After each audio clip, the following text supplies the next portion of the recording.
So class 9 chemistry chapter number 3 atoms and molecules. Ancient Indian and Greek philosophers have always wondered about the unknown and unseen form of matter.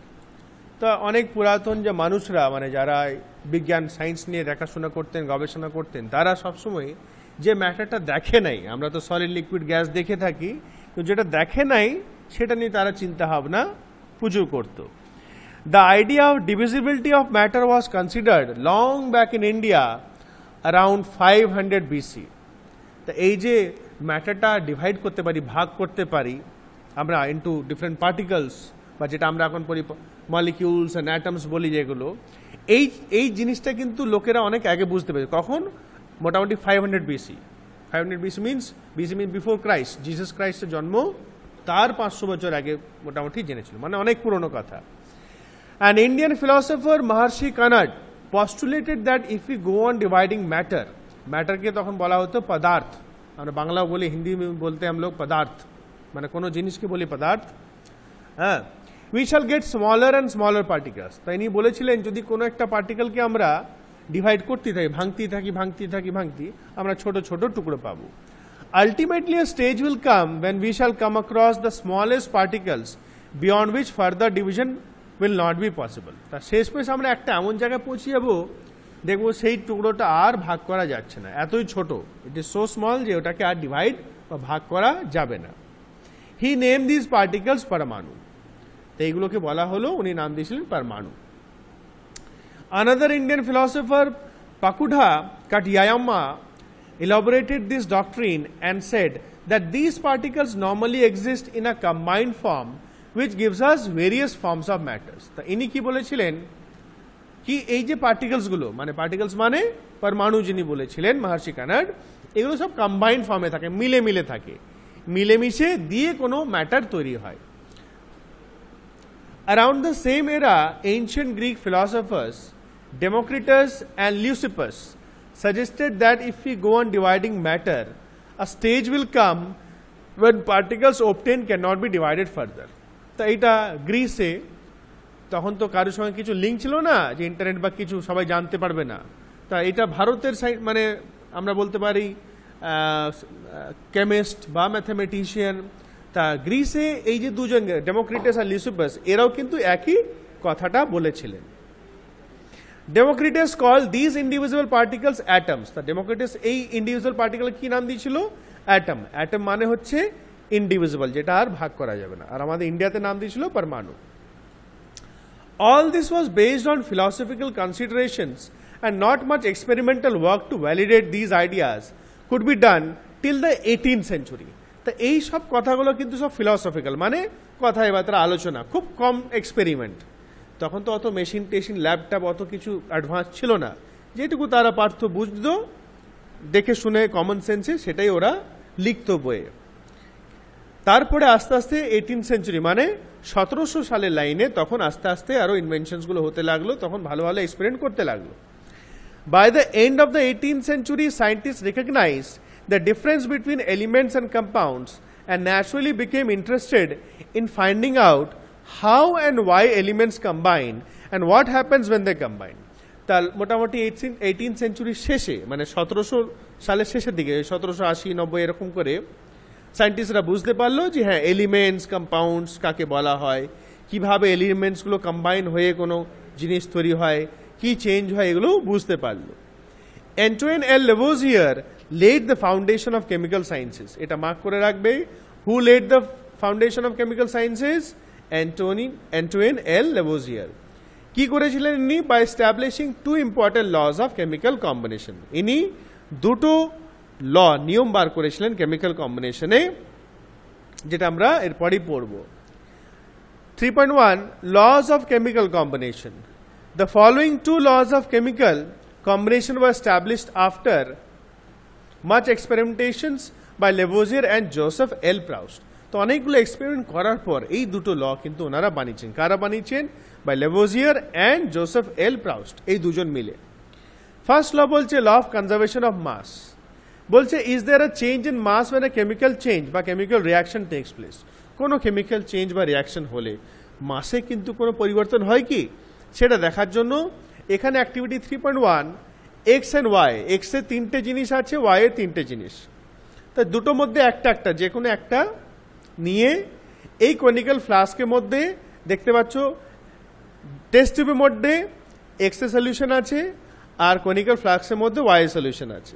এবার এখানে কি করেছে, ওপরে cock লাগানো আছে, মানে ওপরে সিল বন্ধ, আর একটা সুতো দিয়ে ওটাকে ঝোলানো আছে টেস্ট টিউবটাকে, দিয়ে এটাকে ওজন করতে বলছে, এটা মাস চেক করার জন্য কত হচ্ছে। ঠিক আছে, এরপরে কি বলছে, এই যে টেস্ট টিউবটা ঝুলছে এটাকে সুতোটাকে নড়ি দিয়ে লিকুইডটাকে ঢেলে মিশিয়ে দিতে বলছে। মেশানোর পর নিশ্চয়ই দুটো সাবস্টেন্সের মধ্যে একটা রিয়াকশন হবে। ঠিক আছে, এবার তো সব বন্ধ আছে, কোনো গ্যাস ট্যাস কিছু বেরোতে পারবে না। আবার এটাকে মাসটা মাপ করতে বলছে। আমরা কি দেখব, both the cases mass will remain same. Chemical রিয়াকশনে নতুন জিনিস তৈরি হয়, সবই তৈরি হয়, কিন্তু মাসটা কিন্তু আনচেঞ্জ থাকবে, সেম থাকবে। ঠিক আছে, এটাই বললো। Next page, law of conservation of mass states that mass can neither be created not destroyed in a chemical reaction. এটা মার্ক করে রাখবে।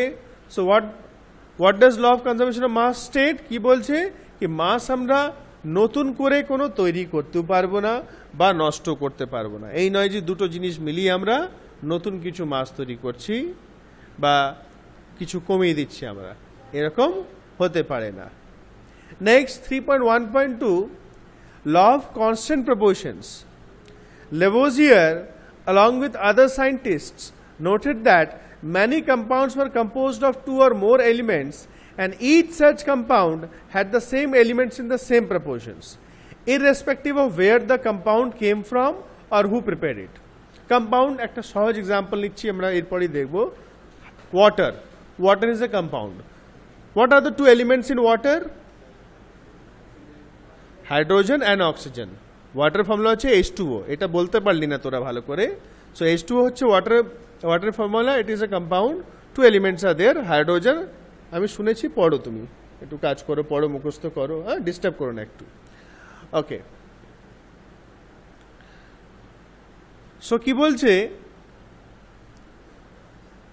যখন একটা কম্পাউন্ড তৈরি হবে এলিমেন্টসগুলো কিন্তু সেম প্রপোর্শনে থাকবে, এলিমেন্টসের ভাগটা সেম থাকবে। আমার এখানে 1 চামচ আমার পাশে পুকুর থেকে জল নিলাম, ওখানে আমি হাইড্রোজেন অক্সিজেনে টোটালি এগুলো মাপলাম, সেম আছে। আমি আন্ডামান নিকোবর গিয়ে ওখানে নদীর থেকে 1 চামচ জল নিলাম, সেম থাকবে। যেখানে খুশি ওয়াটার মানে হাইড্রোজেন অক্সিজেনে যা থাকবে সেম থাকবে, রেশিওটা সেমই থাকবে। যদি আমি 1 চামচে দেখা গেল হাইড্রোজেন অক্সিজেনে মিলিয়ে 20টা অ্যাটম আছে 1 চামচে, তা আমি যদি কোনো জায়গায় 2 চামচ নিই, তার মানে 2 চামচ রেশিওটা বেড়ে যাবে, ডবল হয়ে যাবে, 40টা হবে। ঠিক আছে, in a compound such as water, the ratio of the mass of hydrogen to the mass of oxygen is always 1:8। এটা মার্ক করে রাখবে। ওয়াটারে হাইড্রোজেন আর অক্সিজেনের মাসের রেশিও হচ্ছে 1:8, তার মানে টোটাল পার্ট হচ্ছে 1 + 8 9, 9টা ভাগ। তার 9 ভাগের মধ্যে 1 ভাগ হবে হাইড্রোজেন আর 8 ভাগ হবে অক্সিজেন। যেমন এখানে দিয়েছে, যদি কোন একটা thus if 9 gram of water is decomposed, 9 গ্রাম জলকে ডিকম্পোজ মানে ওটাকে হাইড্রোজেন আর অক্সিজেনকে আমরা আলাদা করে দিচ্ছি, সেপারেট করে দিচ্ছি, তাহলে 1 গ্রাম হাইড্রোজেন হবে, 8 গ্রাম অক্সিজেন। এটা ডবল যদি করে দিই 18 গ্রাম যদি হয়, তাহলে কি হবে, 2 গ্রাম হবে হাইড্রোজেন আর এদিকে 16 গ্রাম হবে অক্সিজেন। এইভাবে এই রেশিওতে বাড়তে বা কমতে থাকবে। সিমিলারলি আরেকটা আছে, in ammonia, nitrogen and hydrogen. Ammonia ফর্মুলাটা পাশে পেন্সিল দিয়ে লিখে নাও, NH3, capital N capital H, নিচের দিকে বেস হবে 3।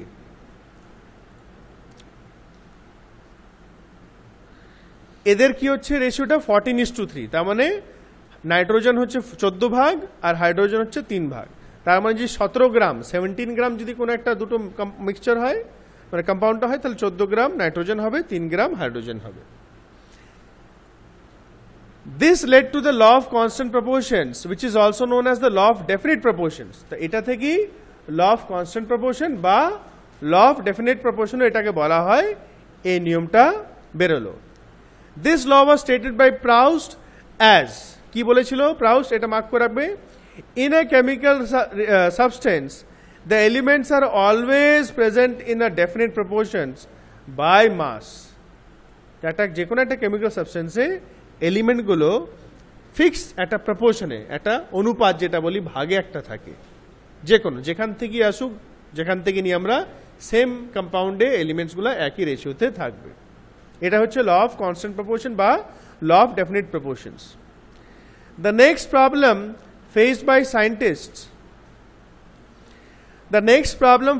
scientists was to give appropriate explanations of these laws. এবার সায়েন্টিস্ট দেখলো আমরা তো বুঝে যাচ্ছি, লোকেদেরকে যারা পড়াশোনা করে তাদেরকে তো বোঝাতে হবে, এতে সমস্যা তারা ফেস করছিল।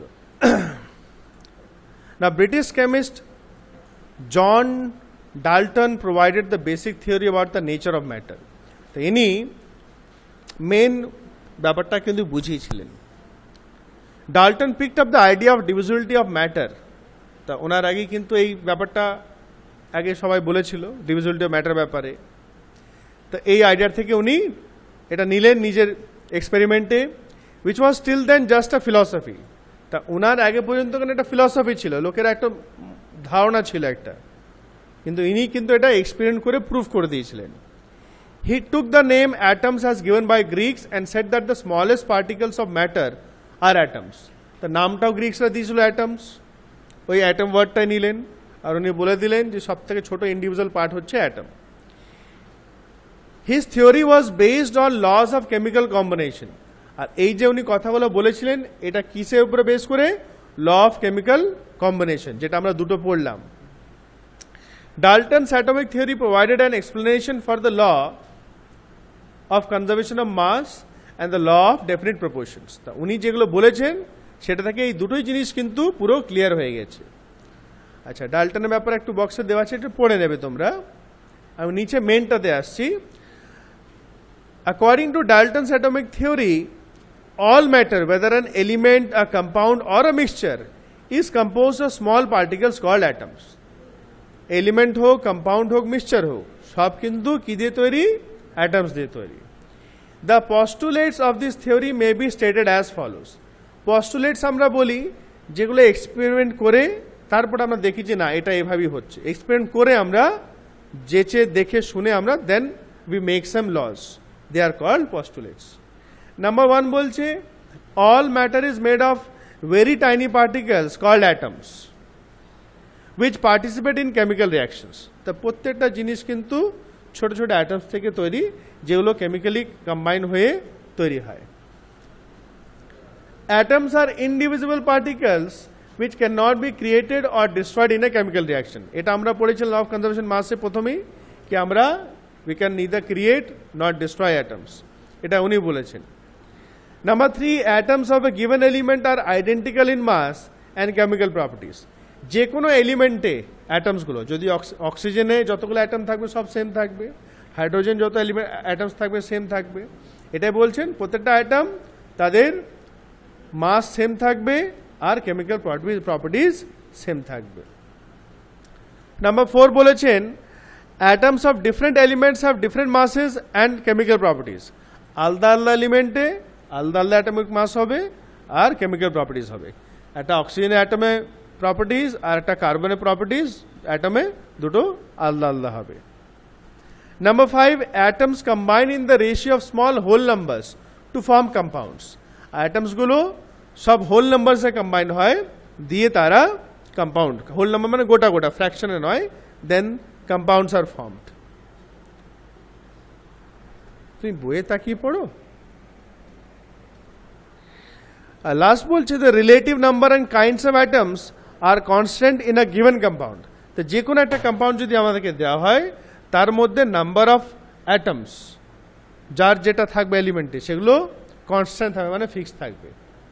যেমনি H2O মানে হাইড্রোজেনের একটা মলিকিউলে হাইড্রোজেনের দুটো অ্যাটম থাকবে, অক্সিজেনে একটা থাকবে, ফিক্স। যদি 2H2O হয় মানে হাইড্রোজেনে 4টে, অক্সিজেনে 2টো।